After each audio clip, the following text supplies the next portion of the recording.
and became the most watched show in the world. I'll take that. Now, we're having dinner tonight. Dean's a good buddy of mine. I like Dean a lot. Hi, Kevin. You've been in a lot of TV shows, and it seems like every one of them, you're a hero. What did it feel like to be the guy who came in between America's sweethearts, Dharma and Greg? Yes, I did a 4-show arc on Dharma and Greg. For a sitcom, that was actually quite a bold thing for them to do, to have Dharma almost think about cheating on her husband. And I did a couple of Chuck Lorre shows. I did 2.5 Men as well. I did Sybil Shepherd. That was his first one. They had talked a long time about me being Sheldon's dad, the big jock dad who's upset. But now if you see young Sheldon, you can see the guy that cast there, and I wouldn't really mix too well together. But yeah, I mean, it was very, like I said, kind of a bold move for them to do something like that. But I had a lot of fun in that show. It was just I loved doing sitcoms.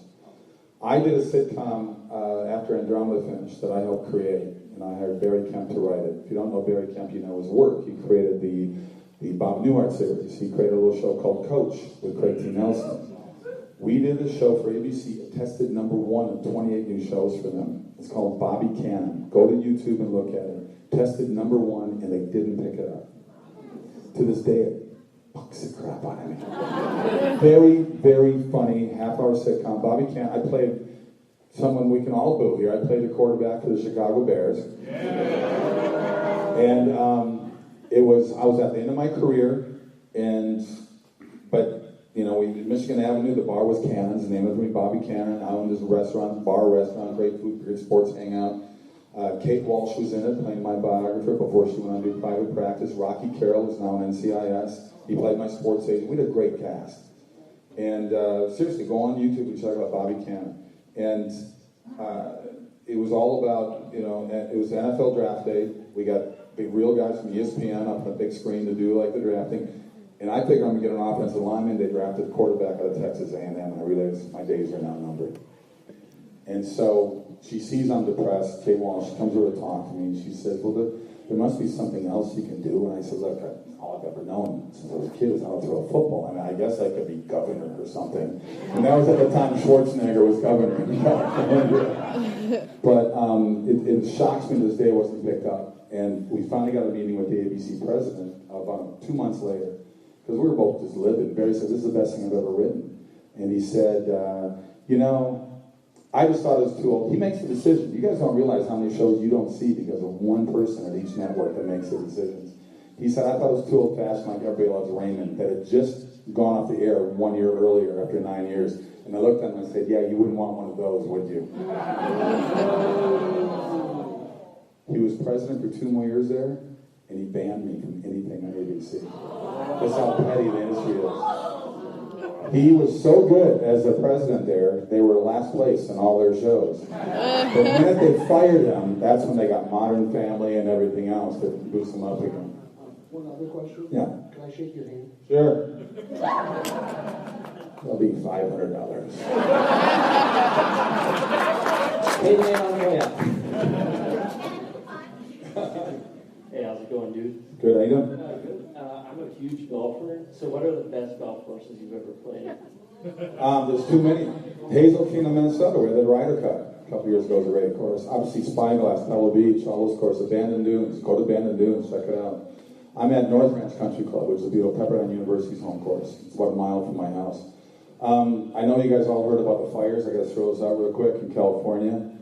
I landed in Indianapolis to do a speaking event. I have a book that's out. I do a lot of speaking on it. And my wife, I landed at 5 o'clock. It was 5 o'clock Eastern time, 2 o'clock in LA. And my wife calls me up. She says, there's a fire starting out by Newberry Park, which is about 10 miles away. And so we'll keep an eye on it. I wake up very easily, and my phone is next to me, and she texts me, and there's a sound that woke me up. And she looks, she says, we have to evacuate the neighborhood. And I'm freaking out. And I'm trying to text back, but because they were busy rushing to get the heck out of Dodge. I turn on Channel 5 on my computer, which is a local KTLA in LA, and I'm watching these flames everywhere. And somebody says in KTLA, can you please show the streets? Because they're right over there, they say, we're in this area, that's my area. They put the streets down, and I'm looking, and I was in shock. 3 homes in my neighborhood, dead end street, fully engulfed in flames, one next to mine. So I'm flipping out, saying, my house is gone. I finally go to my wife, she goes, Kevin, there's nothing you can do. Just do your speaking event at noon tomorrow and fly home. I get home at 8 o'clock, got to the house. The fire came up on 4 sides. On 2 sides came within 3 feet of my house and stopped. It's a bloody miracle that my house didn't go down. We still can't figure it out. You look at the trees in my, it's unbelievable. So it's scary. There was something protecting me, trust me. It was a miracle that thing didn't go down, but people lost stuff a lot, you know. It was crazy. You see the video footage of it. I saw it happening on Malibu. I mean, 20, 30-foot flames. And they said it was moving with the winds. It was moving 100 yards every 10 seconds. You can't even outrun that. Pretty crazy. They were just miles and miles everywhere. So anyway, just thought I'd throw that in. Do you want to get into DVD? What time is it? We got about 7 minutes. That's it. Where's here she comes? You put it up and I'll have them decide what they want. I made my own DVD of just little chapters of Hercules, and she'll put the chapters up here. So make sure you just freeze it, but then we'll play. Go ahead, I'm sorry. So it came in a little late, so I apologize. But everyone in the room knows you as Hercules. Some people know you as Dylan Plankton and various other roles you've had. And that's probably enough how you'll be remembered, better or worse. But what do you wish you were known as, or wish you were remembered for, kind of as a person? Probably a good husband and father, I hope, you know. But I'm also very proud. I'm very proud of my after-school program. I have the #1 after-school program in the state of California for 21 straight years now. It's called the World Fit for Kids. And I work with over 12,000 kids in the inner city schools of LA. And LA Unified, over those 21 years, has had an overall average of 54% dropout rate, starting as low as 5th grade. So look at the problems they have in LA. We average a 98% graduation rate and a 67% higher GPA. So, what are we doing in our public schools? California ranks 48th. They're the 3rd worst public educated state in the country. What are we doing?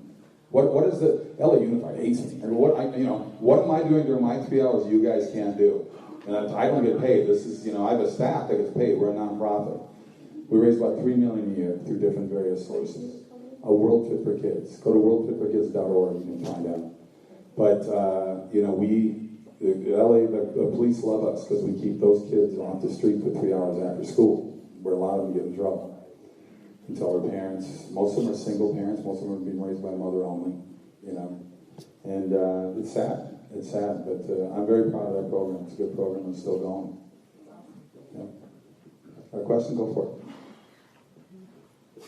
Since you were a role model for so many people, I was just kind of wondering who you kind of looked up to when you were younger. Well, my parents were awesome. I'm very lucky to have the parents I had. My dad passed 6 years ago. He's the best man in my way. He went in for a hip replacement. He got a staph infection.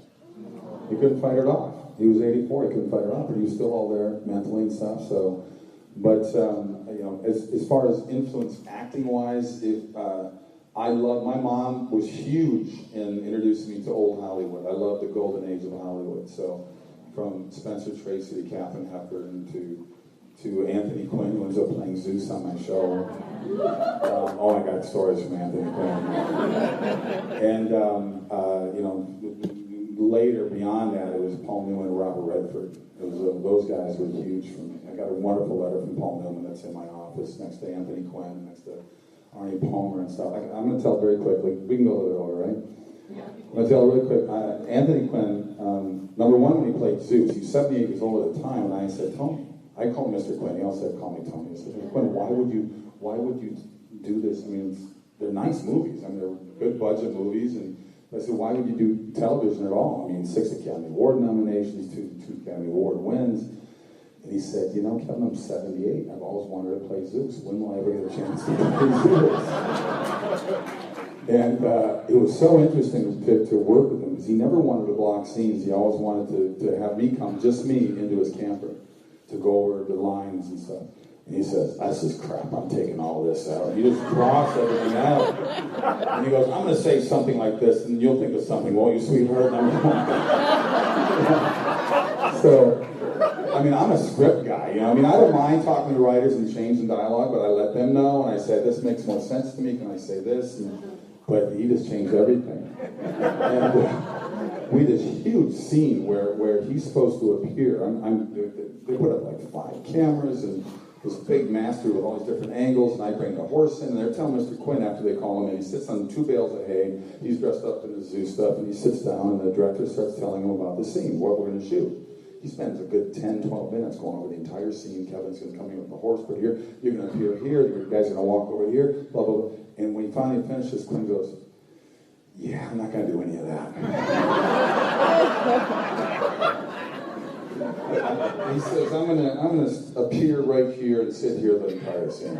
That's like 6 pages of dialogue. It's a long scene.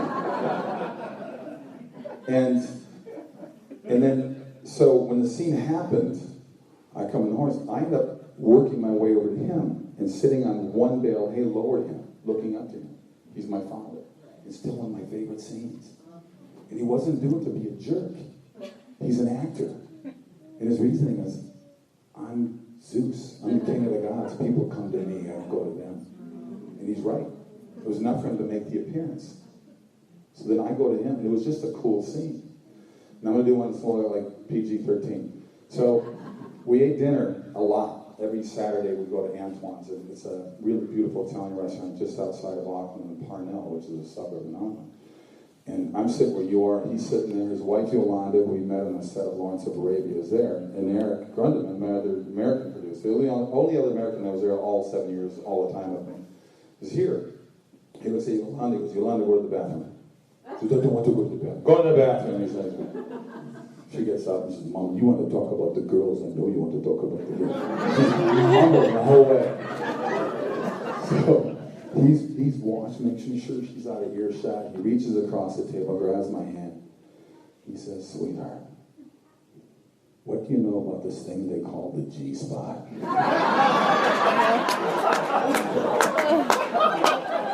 I said, Mr. Quinn, you got 15 kids. You've been there. Trust me. So, anyway, okay, I've got a number of chapters here. I know people are all yelling out at the same time. We'll play time to play one of these chapters. We got Colossal Massive, taking abuse, kicking butt, what's his name, throwing people, Herculean humor, carry big sticks, swordplay creatures, hitting a guy with another guy, hunky or kisses. Humor. Is there anything? Which one? Humor? I heard that the most. Okay, Herculean humor. Play it.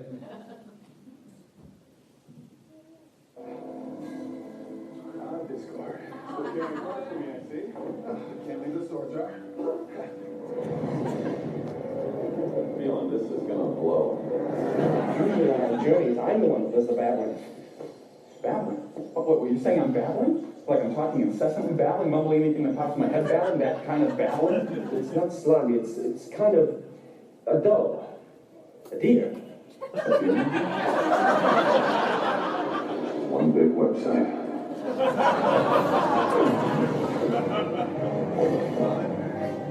I directed this one, Pauline.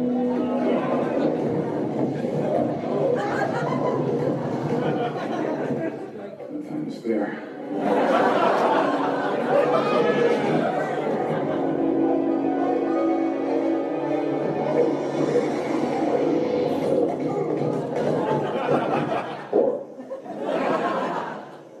I knew this thing would slice. You're not going anywhere, but with me, Hurt.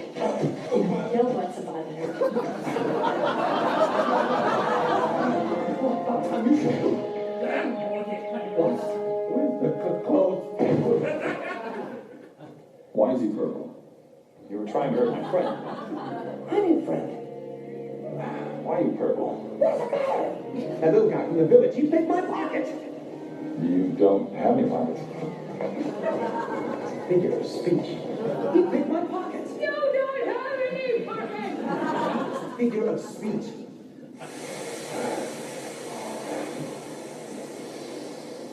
What are you doing? It's good for the pores. Do I know you?